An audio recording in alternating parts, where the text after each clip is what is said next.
chetu cha leo tulikubaliana kwamba tuna kikao leo tuone na sisi tunasaidiaje kutimiza ile nia nzuri ya wenzetu wa Longido. Kuna yale ambayo tunaweza tukafanya sisi wenyewe kama wizara, lakini inaweza kuwa kuna yale ambao wanaweza kufanya wadau private sector, lakini kwa kupata msukumo wa wizara lakini pia na wenzetu wa wilaya ili kuweza kutumia vizuri ile ardhi ambayo imetengwa kwa ajili ya eneo la kilimo. Wilaya yetu ndio inaopitisha mazao mengi kuliko mkoa, yani kuliko mpaka mwingine wote Tanzania. Hata mpaka wa Tunduma unapitisha zaidi bidhaa ambazo si za chakula kuliko katika mpaka wetu. Kwa maana kwamba bidhaa zinazoenda viwandani, lakini pia bidhaa ambazo zinaenda kutumika moja kwa moja nyumbani. Na kwa kuliona hilo, sisi ofisi ya DC kwa maana ya serikali ya wilaya na mkoa kwa ujumla pamoja na halmashauri ikatengwa eneo kwa ajili mahususi kwa ajili ya ujenzi wa magara pamoja na soko la mazao. Na kama mnakumbuka, moja ya ajenda kubwa ambayo Mheshimiwa Rais amekuwa akizungumza mara kwa mara ni kupeleka bidhaa ambazo hazijakamilika, kwa maana ya kwamba si bidhaa kamili. Na ninyi wote ni mashuhuda kwamba wanunuzi hasa wanaotoka Kenya wanakwenda moja kwa moja mashambani.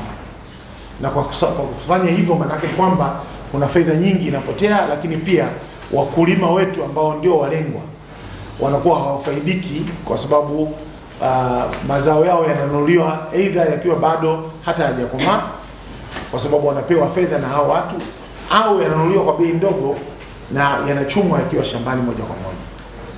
Kwa hiyo baada ya maagizo pia ya serikali, kwa maana ya kwamba pamoja na wizara yenu, mara kwa mara nimemsikia waziri wa kilimo pamoja na katibu mkuu Mheshimiwa Mtigumu hapa kuzungumza juu ya kuboresha na kuhakikisha bidhaa zinazotoka mashambani zinakuwa process na zinauzwa katika thamani ambayo inaweza kuleta tija kwa mkulima, lakini pia kuongeza kipato.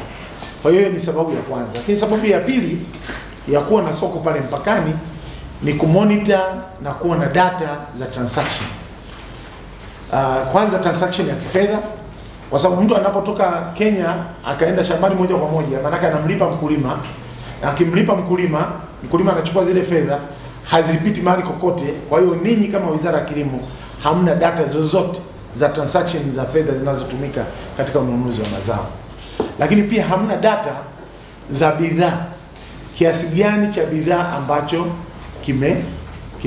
kimenunuliwa. Kwa maana kwamba mnapata data ambazo ziko pale mpakani, kwa maana ya kuchaji ile ushuru wa forodha ambao ni wa kawaida, lakini zile kodi ambazo zingestahili kulipwa kwa kutoka kule ambako mtu amenunua zingeweza kuwa monitoring na mngeweza kuwa nazo. Lakini pia tunakosa fedha za kigeni kwa sababu ya watu wale kuingia nchini moja kwa moja na kununua wakitumia benki zao kutoka kule zilizoko mpakani upande wa Kenya, wanakuja na local currency, wananunua mazao moja kwa moja shambani. Lakini kumbe wangeweza kupeleka zile fedha zao benki na wakulima wetu wakachukua zile fedha kupitia benki, kwa maana uchumi ule wa kifedha ungeweza kuonekana kwa ujumla katika vyombo vyetu vya fedha na wakulima wetu pia wangeweza kufaidika. Kwa hiyo ukiangalia, lakini pia kwamba tutakapokuwa na soko lile litapanua ajira, litaongeza ajira, lakini pia litaboresha bidhaa zetu kuwa bidhaa za thamani zaidi. Kwa hiyo tukaona wazo hili, kwa sababu halmashauri yetu sisi haina fedha za kujenga magodown wala kujenga soko. Kwa hiyo tukamwandikia barua katibu mkuu Mheshimiwa Mtigumu. Bahati nzuri mhandisi Mtigumu akafika pamoja na timu yake katika wilaya yetu, na tukamuonyesha eneo ambalo limetengwa na halmashauri hususan kwa ajili ya shughuli hiyo, kwamba eneo hili ni karibu ekari 50 tumelitenga na ramani iko hapa kwamba litatumika kwa ajili ya hiyo, lakini halmashauri haina fedha za kuinitiate mradi huu, lakini tunaona mradi huu ukiwekwa pale utaleta faida kubwa sana kwa Wizara ya Kilimo, lakini pia utaingiza fedha za kigeni na utapunguza gharama za huyu mkulima, kwa sababu yule mtu anayekuja kutoka Kenya akifika kwa huyu mkulima anamwambia bana, mimi mpaka nimekuja kufuata huku itabidi uniuzie kwa bei hii, lakini zile gharama kumbe zingekuwa ni za kwao wenyewe, angepeleka mazao yake mpakani, mtu wa Kenya angekuja kanunua, gharama za usafirishaji na kila kitu zingekuwa za kwake. Kwa hiyo haya yote tunaona kwamba yatakuwa mmeyafanya kwa maana kutekeleza ilani ya chama chetu, Chama cha Mapinduzi, katika kufikia malengo ya uchumi wa kati na bidhaa za viwandani kama vile ambavyo Mheshimiwa Rais amekuwa akisisitiza.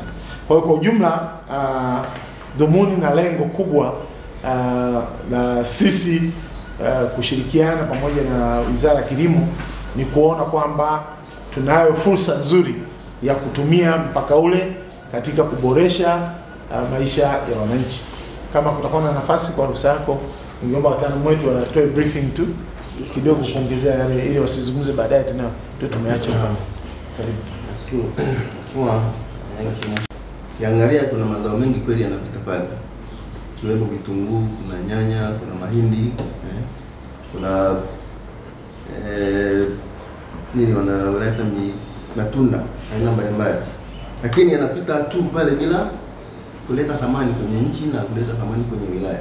Vile vile wananchi wamekuwa wakipata shida sana, wana mazao yananunuliwa shambani.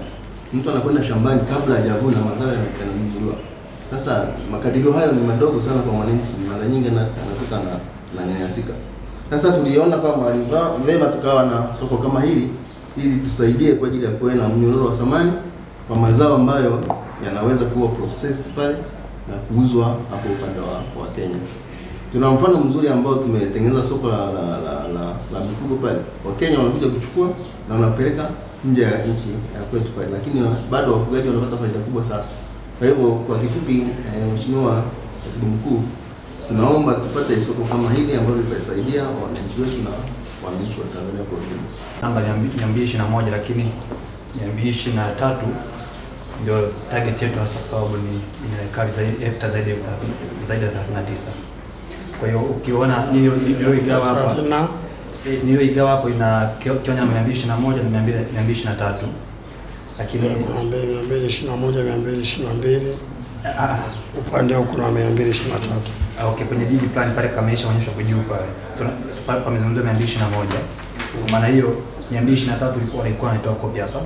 Lakini 223 sasa ndio tunatarajia sisi tuigawe. Kwa sababu ukiunganisha na 221 inakuwa na ekari takriban 100. Kwa hekta 40. Kwa hiyo sasa hii ndio igawa ina 221 ambayo pale ukiangalia juu ina hekta 1.337. Kwa hiyo 223 wanaileta, ambao sasa tunatarajia sisi tuingie kwa ajili ya kilimo, sababu upande wa kule tayari kunatumika kwa ajili ya mifugo.